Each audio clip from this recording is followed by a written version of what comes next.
ऐसा लगता है कि दूसरी शक्ल में अंग्रेज हमारे शासन तंत्र पे बैठ गया है। हमारी संवैधानिक संस्थाओं पर कब्जा कर लिया गया है।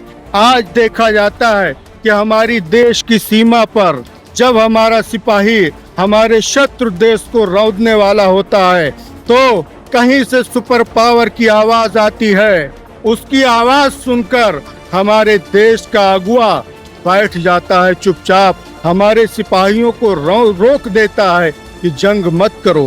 क्या हम दूसरों के प्रभाव में नहीं रह रहे हैं? आज कैसी स्वतंत्रता, ये कौन सी स्वतंत्रता है कि हम अपने राष्ट्र के विषय में, अपने राष्ट्र की सीमाओं के विषय में स्वयं निर्णय नहीं ले सकते? बच्चों से जब पूछा जाता है तो बच्चों को ये नहीं पता होता है कि हमारे देश में अगर 15 अगस्त मनाया जा रहा है तो आखिर क्यों मनाया जा रहा है। हमारे साथ जुड़ चुके हैं प्रोफेसर डॉक्टर इरशाद साहब, और उनसे हम पूरी जानकारी लेंगे कि डॉक्टर साहब, क्या एक फॉर्मेलिटी बन के रह गया है 15 अगस्त? जी, हम पहले आपको धन्यवाद देना चाहते हैं कि आपने हमें इस योग्य समझा कि स्वतंत्रता दिवस के इस शुभ अवसर पर हम जनता से संवाद करें कि स्वतंत्रता दिवस है क्या। सबसे पहले स्वतंत्रता का अर्थ होता है स्वतंत्र, स्वयं का तंत्र, कि हम अंग्रेजों के तंत्र बनाए तंत्र में न रहकर स्वयं एक तंत्र, स्वयं एक शासन व्यवस्था बनाएंगे, जो शासन व्यवस्था हमारे देश की आवाम की भलाई के लिए काम करेगी। हमारे शहीदों के लहू का एक एक कतरा ये पुकार के कह रहा था कि हम अंग्रेजों के बनाए तंत्र में, अंग्रेजों के बनाए कानून के तहत नहीं रहेंगे। हम स्वयं का फैसला लेंगे, स्वयं का अपने देश के भविष्य निर्माण का स्वयं हम फैसला लेंगे। आज वो फैसला देखना ये है कि इस युग में, आज के वर्तमान समय में, क्या हम वो फैसला ले पा रहे हैं? क्या हमारी जनता जिसने इस तंत्र को बनाया है, क्या वो इस तंत्र के प्रभाव में रहकर स्वयं अपने अच्छे भविष्य का फैसला कर पा रही है? नहीं। ऐसा लगता है कि दूसरी शक्ल में अंग्रेज हमारे शासन तंत्र पे बैठ गया है। हमारी संवैधानिक संस्थाओं पर कब्जा कर लिया गया है। आज देखा जाता है कि हमारी देश की सीमा पर जब हमारा सिपाही हमारे शत्रु देश को रौंदने वाला होता है तो कहीं से सुपर पावर की आवाज आती है। उसकी आवाज सुनकर हमारे देश का अगुआ बैठ जाता है चुपचाप, हमारे सिपाहियों को रोक देता है कि जंग मत करो। क्या हम दूसरों के प्रभाव में नहीं रह रहे हैं?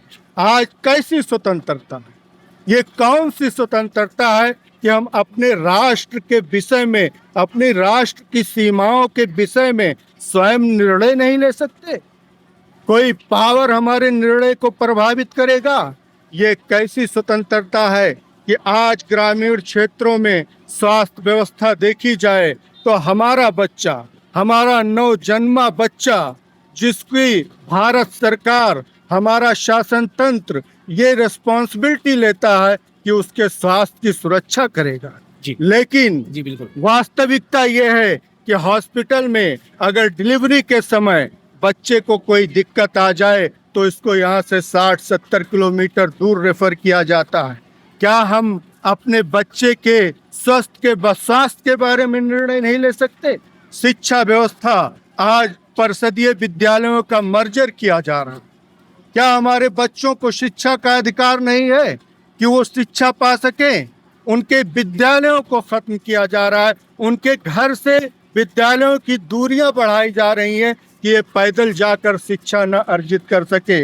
हम अपनी आवाम से पूछना चाहते हैं कि स्वतंत्रता का अर्थ समझते हुए आप स्वयं इस तंत्र को, जो हमारा प्रतिनिधित्व करता है, उसके बारे में देखिए कि क्या ये तंत्र कहीं अंग्रेजों की छुपी शक्ल तो नहीं है, जो हमें धर्म की अफीम पिलाता है, जो हमें ये बताता है कि तुम तर्क से काम न लो, तुम धर्म के प्रभाव में अपना जनप्रतिनिधि चुनो, अपनी सरकार बनाओ और इस देश को अमेरिका जैसी शक्तियों के आगे, एक पल के एक स्टेटमेंट के आगे, उसके आगे तुम अपने आप को सरेंडर कर दो।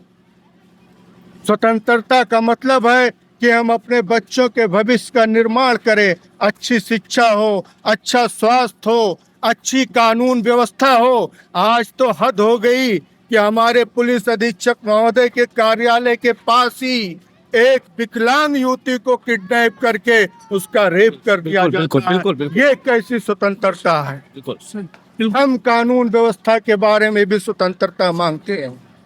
और मैं अपनी वाणी को विराम देना चाहता हूँ, हर आवाम से ये कहना चाहता हूँ कि स्वतंत्रता का अर्थ समझे। स्वतंत्र का मतलब होता है स्वयं के द्वारा बनाया गया तंत्र, और वो तंत्र शासन व्यवस्था होती है, और ये शासन व्यवस्था हम पर नियंत्रण करती है। तो वो नियंत्रण जो हमारे लिए हानिकारक हो, उस नियंत्रण को हम नहीं मानेंगे।